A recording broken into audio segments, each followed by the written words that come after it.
Então, por que será que Jesus de Nazaré, o Cristo, escolheu essas palavras?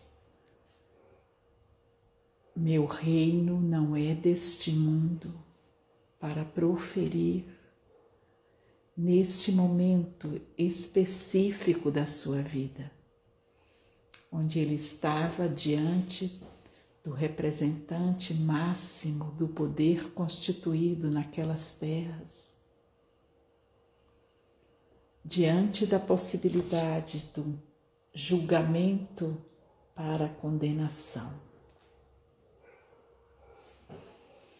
O que significam essas palavras e o que significam essas palavras naquele contexto?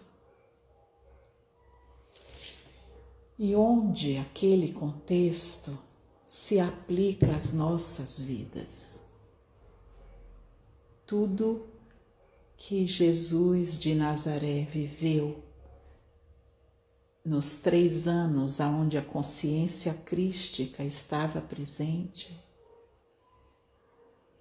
tudo que foi vivido, cada momento da sua vida, é um ensinamento para a nossa jornada de crescimento em direção ao nosso ser crístico interno. Então, o que tem a ver esta fala com a nossa vida? Quando esta fala é oportuna, adequada, quando esta fala indica mundos e aponta direções. Como é que nos comportamos quando estamos diante do poder constituído do mundo?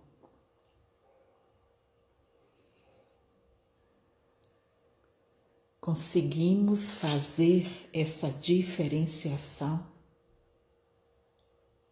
Meu reino não é deste mundo. O que eu vim reinar, governar, desenvolver, não pertence aos teus interesses, Pilatos. Entendendo aqui Pilatos como um representante de qualquer outro Pilatos da terra. Ao agir desta forma diante do poder constituído, Jesus está nos ensinando a como lidar diante de qualquer poder terreno, constituído e direcionado contrário àquele que está na busca do seu crescimento crístico. Ele poderia ter feito muitas outras coisas. Ele poderia gritar, chorar, espernear, fugir, submeter-se, se iludir, se tornar parceiro. Ele fez exatamente uma linha divisória entre quem sou, para que estou aqui e o que vim fazer aqui na Terra. Ao falar meu reino não é desse mundo, ele não entrou em confronto com o poder do mundo. Ele apenas disse: não pertenço àquilo que você tem poder sobre. O meu mundo, a minha vida, os meus interesses, aquilo que é central para mim, não tem nada a ver com aquilo que é central para você. Por isso, não cabe entre nós negociações, parcerias, não cabe entre nós nem inimizade, porque compreendo o seu papel e sei do meu.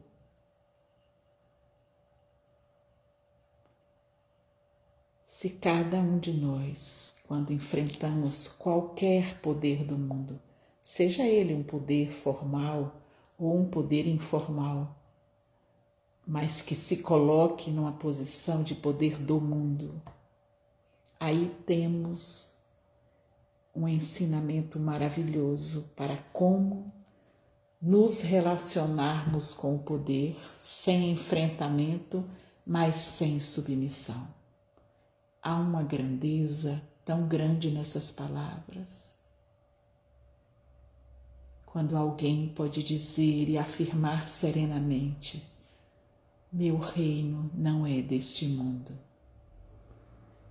Se pudéssemos atualizar essas palavras para o mundo de hoje, para o mundo moderno e para pessoas como nós, pessoas contemporâneas, poderíamos pensar, e peço que cada um nesse momento pense qual seria a minha forma de responder. Eu ia falar, mas recuei para pedir que cada um pensasse qual seria a minha forma de responder que imitasse não as palavras, porque as palavras podem ser modificadas com o tempo, mas que pudesse imitar o sentido profundo desse gesto do Cristo. Se quiser, recorde um pouco, às vezes na sua vida, aonde você foi interpelado pelo poder do mundo. Seja um poder constituído, formal, administrativo, judiciário, qualquer desses poderes, mas também seja o poder informal, daqueles que se colocam com posturas de poder do mundo, de superioridade, de inflexibilidade. Qual foi a minha reação quando estive diante dos poderes do mundo? Tanto os poderes maiores constituídos como os menores poderes que estão em todos os lugares, nas famílias, nas amizades, nas convivências. Quando alguém está se colocando com postura de poder no mundo, como é que isso me move? Como é que isso me mobiliza? Importante poder compreender no pequeno detalhe da nossa vida para que esse ensinamento do Cristo possa se tornar seiva viva no nosso coração. Eu me calo com medo? Eu entro em conflito? Eu entro em contenda? Eu fujo? Eu me escondo? Eu tento ser mais forte do que o poder que está tentando me submeter? O que acontece? Como a minha alma se comporta? E tente olhar para isso sem culpa, sem chicote, com o olhar de um cientista que observa o estado da obra daquele fenômeno para poder conduzi-lo a um nível mais refinado de experiência. O que pulsa em mim quando eu estou diante do poder do mundo? Eu me antagonizo, eu fujo ou me alio? Me submeto voluntariamente, cobiço, me entrego. Que pergunta importante o Cristo nos deixou. Com esse gesto, ele gerou uma pergunta no mundo. Meu reino não é deste mundo. Porque se fosse, e aí ele fala, se fosse deste mundo, as pessoas que me amam estariam já me defendendo. Ou seja, se meu reino fosse desse mundo, criaríamos uma guerra. Porque neste mundo os poderes se antagonizam assim. Aqueles que reconhecem um poder se aliam e os outros que reconhecem outros poderes se aliam e eles se confrontam entre si. Como No caso do Cristo, o poder dele não era desse mundo. Ninguém veio defendê-lo. Nenhum ser humano. E quem tentou defendê-lo, que foi Pedro, levantando a espada e cortando a orelha do soldado, na hora da prisão, imediatamente o Cristo repreendeu de uma forma bem forte Pedro, pegou a orelha do soldado que tinha sido decepado e colocou de novo no corpo e a colou. Um pequeno milagre cirúrgico feito às pressas na hora da prisão, mas o ato mais potente nesse momento é o ato de inibir a rebelião contrária ao cumprimento daquilo que precisava acontecer. Algo bem profundo também para que possamos refletir. Se meu reino fosse desse mundo, aqueles que me amam viriam me defender. Mas meu reino não é desse mundo, então eles não deveriam vir. E como alguém que me ama e é equivocado tentou me defender, energicamente eu impedi que ele começasse aquela carnificina. Ou seja, desse mundo de onde o Cristo vem, não se defende nada com luta, confronto, briga, trocas de espadas físicas, mentais ou emocionais. Como me sinto em relação a isso? Ainda aspiro que aqueles que são do meu lado tomem partido, instalem uma guerra? Ou já estou consciente de que o que devo fazer quando uma guerra é tentada de ser colocada na minha família, no meu trabalho, é interromper a guerra, não mobilizando da minha parte nenhuma espada, nem física, nem mental, nem pensamentos ocultos sobre aquele tema.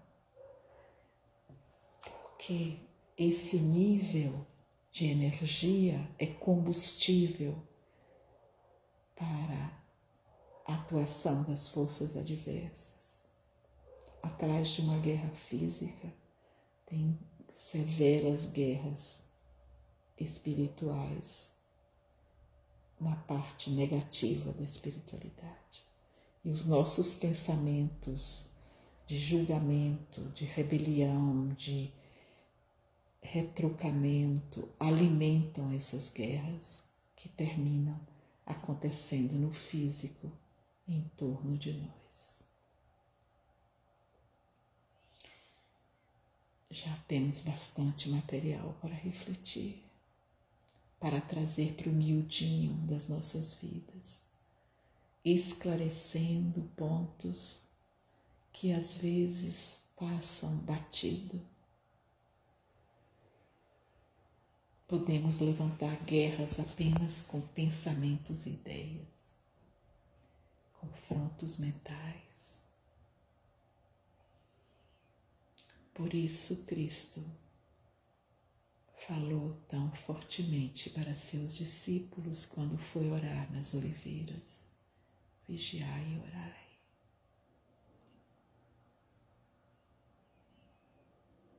Orar é se conectar diretamente com os planos divinos, é alçar voo, ativando em si mesmo o seu eu espiritual.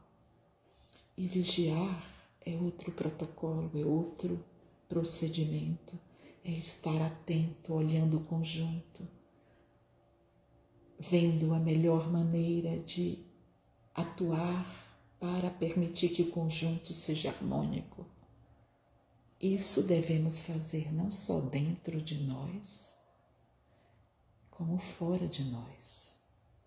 Isto é naturalmente feito no lugar onde estão os nossos amores.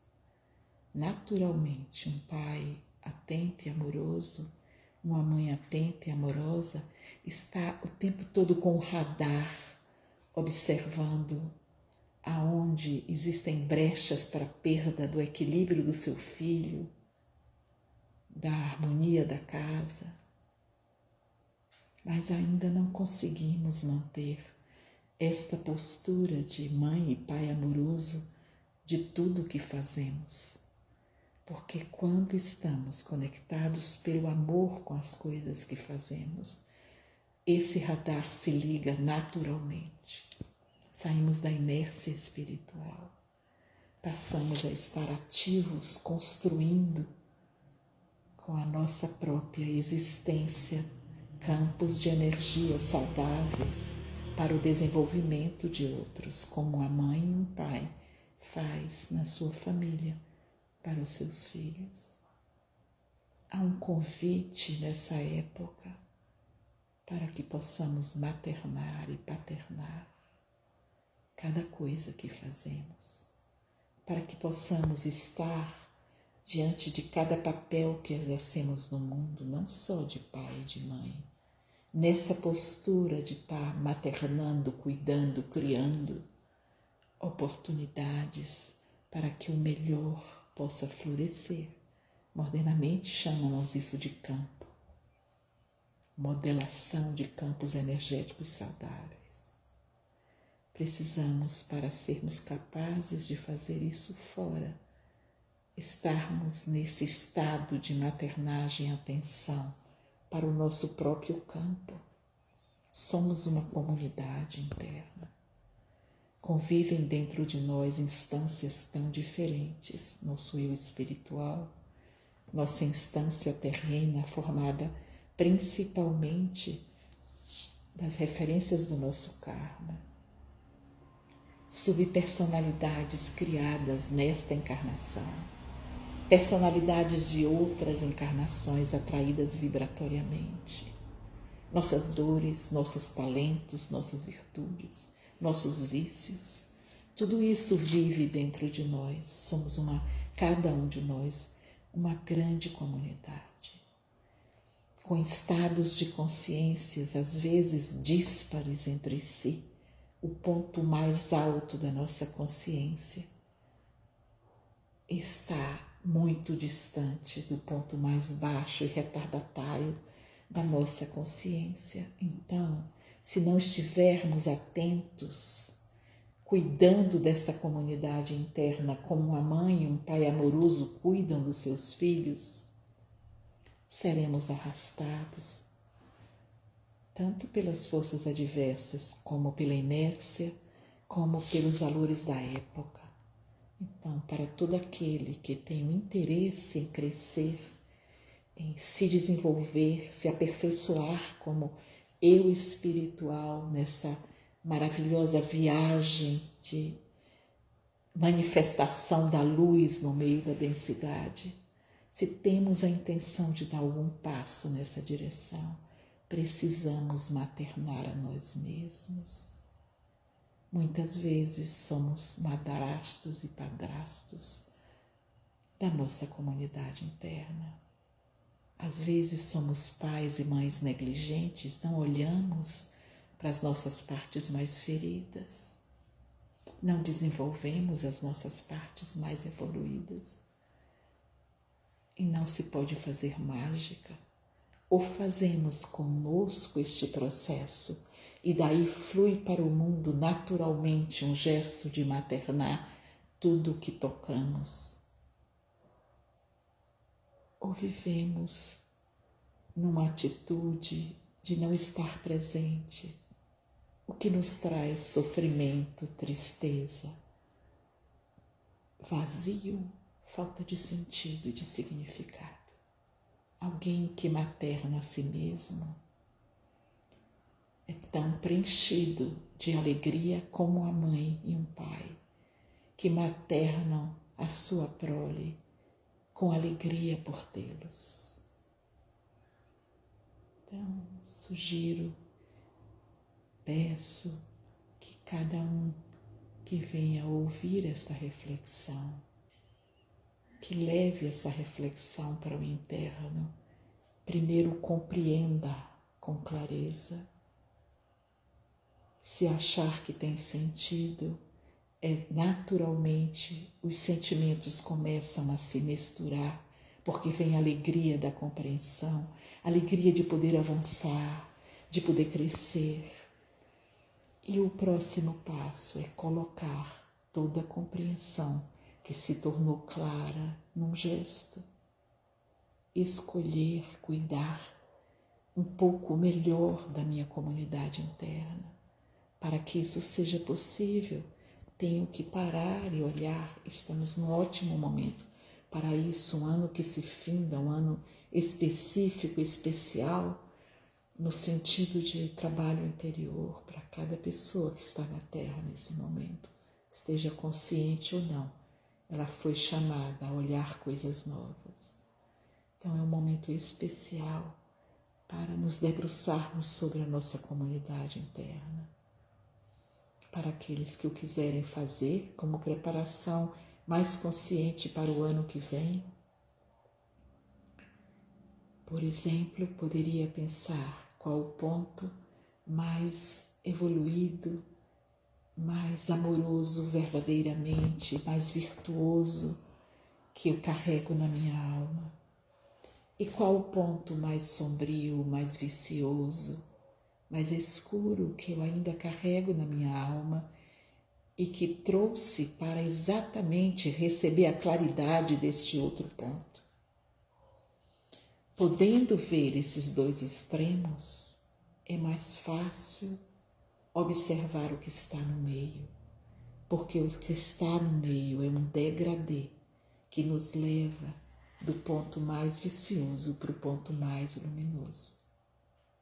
E podemos conscientemente estimular o ponto mais luminoso para que ele gere substância curativa para o ponto mais vicioso. Aqui neste planeta, muito difícil encontrar outro caminho de cura que não seja estimular a virtude para curar o vício. Que as estrelas do céu nos abençoem nessa hora tão delicada da vida na Terra, onde paramos para refletir. Qual é o meu reino? De onde eu vim? De onde vêm as virtudes que carrego? Quem sou eu em verdade? E de onde vêm os vícios que trago? Que assim seja.